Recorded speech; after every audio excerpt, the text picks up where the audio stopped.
kano kalamig sa Japan. So, feel ko madami kasing magaganda sa Japan. Yung Mario Land, di ba? Maganda yung Mario Land din. So, yun. Siyempre kasama din family, hindi lang kami dalawa. Tama. Balak namin yun, pero hindi pa. Hindi pa ngayon. Sa tamang panahon. Nalay mo, this year din. Diba? Charis. So, yung question sa Twitter naman, meron ba kayong regrets then and now? Sabi ni Jill and ZXC sa Twitter. Ikaw? Ano? Ako, sige, ako muna.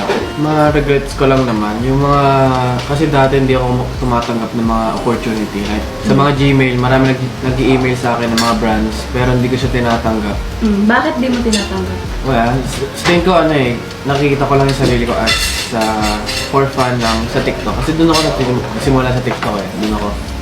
So nakita ko lang yung sarili ko na so nung nag-enjoy lang talaga. Nung parang hindi pa tayo, nung nawala tayo. Ayun, di ba nag-TikTok ka nga? Yun yung sinimulan ko siya mag-TikTok. Tapos, for fun lang. For fun lang talaga. Bakit mo siya For fun lang. Tinry ko lang kasi, di ba, pandemic days nga yun. Tapos, wala akong magawa nun. So, tinry. Napanood mo na ba ako nun? I mean, like, nung nawala, pinanood mo pa ba ako? Sa binlock ito nun eh. Binlock ito na. Pero nanlock mo din ako. Oo, inunlock ko na. Tapos ayun, TikTok for fun lang ako. Tapos, nung parang medyo lumalaki na yung engagement ko sa TikTok, yung mga nag-message na sa akin ng mga brands, ganyan. Pero hindi ko siya ina-accept nga. So, ayun, sayang yung opportunity lang. Yun yung regrets ko. Sa akin? Now naman, wala naman. Sa akin, dati, I think nagtiwala ako sa tao. Like, sa mga friends na akala ko kasi lahat ng nasa paligid, totoo. So, parang nagsisi ako na pinagkatiwalaan ko yung mga taong mga akala ko totoo sa akin. Pero in the same time, thankful pa rin ako kasi hindi ako magiging ganito ngayon kung hindi ko sila nakilala. Okay. Parang sila yung naging lesson siguro sa buhay.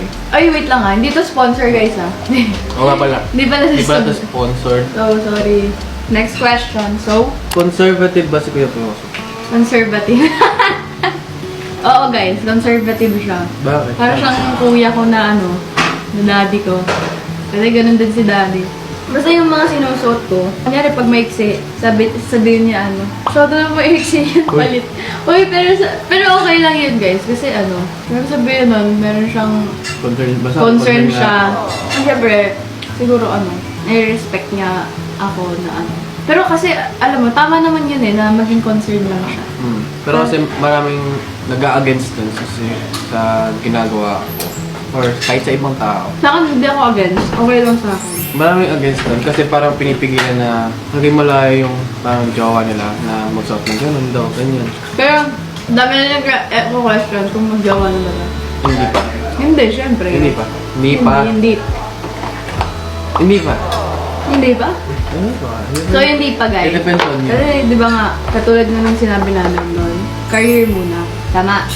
Career and yun nga yung sinasabi ko guys na andyan lang naman yung Diyan na yung love. Makakapag-intayan. So, career daw muna. nandyan lang naman yung tamang tao guys kaya hindi nyo na kailangan magmundala. Bakit sa tingin mo tamang tao?